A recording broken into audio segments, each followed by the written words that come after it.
Sekjen PDI Perjuangan Hasto Kristianto dituntut 7 tahun penjara dan denda sebesar 600 juta rupiah subsidi 6 bulan kurungan penjara.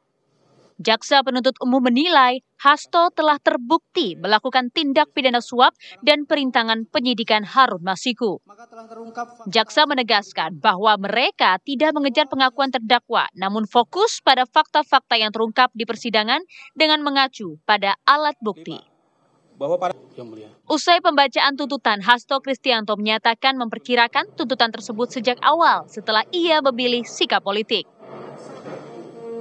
Dituntut 7 tahun dan apa yang terjadi ini sudah saya perkirakan sejak awal. Ketika saya memilih suatu sikap politik untuk memperjuangkan nilai-nilai dan demokrasi, memperjuangkan hak kedaulatan rakyat, memperjuangkan pemilu yang jujur dan adil, serta memperjuangkan supremasi hukum, agar hukum tidak digunakan sebagai alat kekuasaan.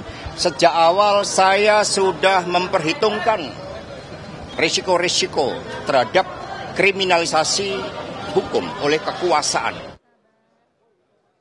Pekan depan, sidang akan dilanjutkan kembali dengan agenda pembacaan pleido Hasto Kristianto.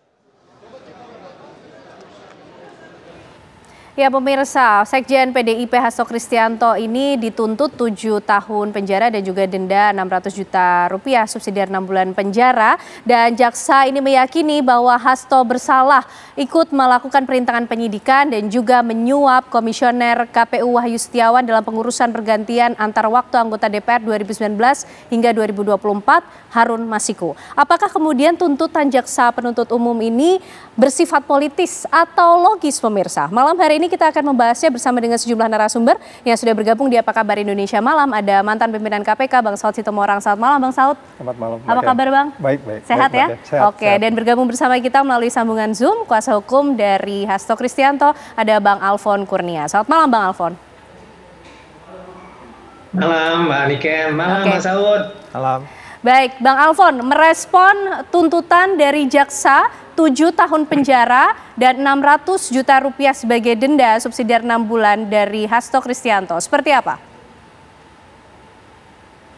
Ya, pertama-tama kan begini ya, jaksa meminta bahwa tuntutan ini bisa diterima secara logis ya. Tetapi faktanya sebenarnya apa yang dimintakan itu sebenarnya tidak logis gitu. Kenapa saya katakan demikian? Fakta-fakta di persidangan sebenarnya itu tidak menambarkan bahwa ada keterlibatan dari Hasto Kristianto, baik itu dalam bentuk OJ maupun dalam bentuk penyuapan.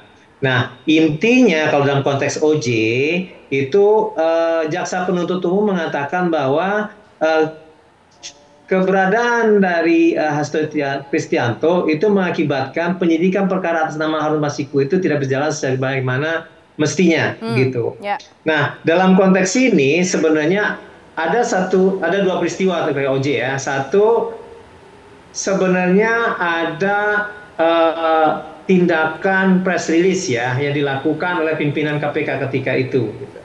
Nah, itu dinilai bahwa ada pengetahuan dari Hasto Kristianto bahwa konversi pers itu memberitahu gitu kan, sehingga meminta kepada Nur Hasan untuk merendam handphonenya gitu. Yeah. Nah, dalam konteks ini sebenarnya yang perlu dilihat apakah memang itu atas perintah dari Hasto Kristianto atau orang yang lain gitu. Karena dalam konteks ini sebenarnya ada 2 orang yang sebenarnya harus ditanyakan terlebih dahulu sehingga terang bahwa yang memerintahkan ini benar adalah Hasto Kristianto. Itu untuk tahun 2020. Terkait tahun 2024, ini jaksa penuntut umum mengatakan bahwa pada saat pemeriksaan di bulan Juni itu kan ada penyitaan, ya. Nah, sebelum ada penyitaan, klien kami dinyatakan bahwa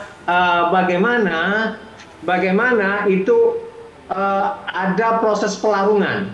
Ada proses pelarungan dari handphone dan dikatakan di situ jangan sayang terkait dengan handphone tersebut. Oke. Nah, keanehan dan fakta daripada persidangan adalah handphone itu ditemukan. Oke. Dan itu dipergunakan dan itu disita pada saat ini. Nah, alasan dari jaksa penuntut umum mengatakan bahwa ini harus ditemukan adalah karena di situ ada jejak-jejak digital, sehingga di situ ada komunikasi antara Hasto Kristianto dengan Harun Masiku gitu kan. Nah, ini kan sebenarnya sesuatu hal yang sebenarnya harus ditemukan terkait dengan nomor-nomor terlebih dahulu gitu kan, sehingga bisa menyatakan bahwa betul ada rekaman atau jejak digital komunikasi antara Hasto Kristianto dan Masiku, Bang Alfon. Gitu kan. Jadi itu menurut persoalan ini ya suap OJ. Baik, jadi menurut pihak Hasto Kristianto, tuntutan dari jaksa ini tidak logis, sifatnya lebih ke politis. Ini menjadi korban kriminalisasi seperti yang disampaikan sendiri oleh Hasto Kristianto. Sudah diperkirakan sebelumnya, semua resiko yang ada sudah diperhitungkan?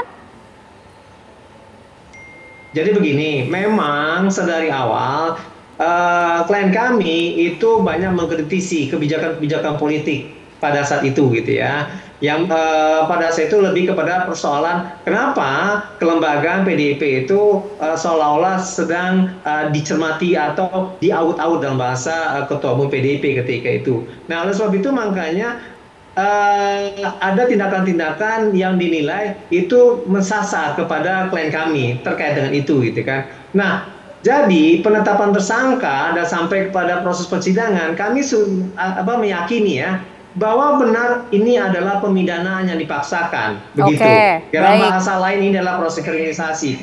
Kenapa kami katakan demikian? Bahwa kalau semisalnya kita mengacu pada dua alat bukti apa yang ditampilkan pada persidangan, kecuali ini merupakan asumsi-asumsi dan kemudian mengajak orang itu untuk berpikir secara logis. Yang dibutuhkan pada saat ini bukan berpikir secara logis, tetapi berdasarkan fakta-fakta. Dan itulah yang dibangun dan dianalisa menjadi suatu konstruksi bahwa di situ ada dugaan keterlibatan seseorang. Itu kira-kira, Mbak. Baik Bang Alfon. Nah, kalau Bang Saud melihatnya seperti apa? Adakah pandangan yang lain juga melihat poin-poin dakwaan dari jaksa sehingga akhirnya jaksa menuntut Hasto Kristianto 7 tahun penjara? Sudah memprediksi juga Bang Saud? Ya, jadi pertama prediksinya tentu itu tetap mengacu kepada pasal berapa yang dia kenakan gitu.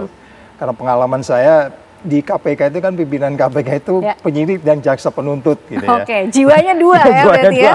Jadi dalam bayangan saya itu ya kalau dikenakan pasal sekian ya selalu ya kita kalau bisa maksimal ya maksimal pasal yang dilanggar itu gitu. Cuman pertanyaannya kan kembali lagi setelah kita berpikir penuntutan dan harus maksimal, kita bicara zero toleran dan seterusnya. Pada sisi lain kan kita kalau lihat tadi yang disampaikan oleh jaksa penuntut, which is aku keluar please, saya sedang keluar dari jaksa penuntut ya. Tadi saya berpikir jaksa penuntut, sekarang saya keluar. Menjadi pimpinan KPK dulu? Ya, yang selesai lah, yang sudah keluar. Kemudian tahu bagaimana di dalam gitu. Kalaulah kemudian fakta-fakta tadi itu disajikan, atau katakan penindakannya dilakukan 2, 3, 4 hari setelah OTT dilakukan, karena faktanya kan nggak ada yang baru, itu fakta lama semua dong, iya kan, hasil sadap. Yang baru itu kan baru yang tadi kemarin ada badan yang tegap, ngambil apa segala. Tapi fakta itu sendiri sebenarnya sudah terjadi peristiwa pidananya beberapa tahun yang lalu, which is kalau itu dilakukan, kalau pimpinan KPK-nya tidak politiking ketika itu, Mas Hasto sudah di luar, Mbak Ken. Iya, penerimanya udah di luar. Jadi apa yang kita bisa lihat simpulkan sekarang ini, kita maklum pada demokrasi kita masih begitu, walaupun MA sudah mutusin, walaupun kita masih bisa berdebat di situ, sebaiknya ada putusan langsung. Kalau ganti antar waktu itu orang yang suaranya seperti apa, mungkin itu soal lain nantilah kita lanjutin.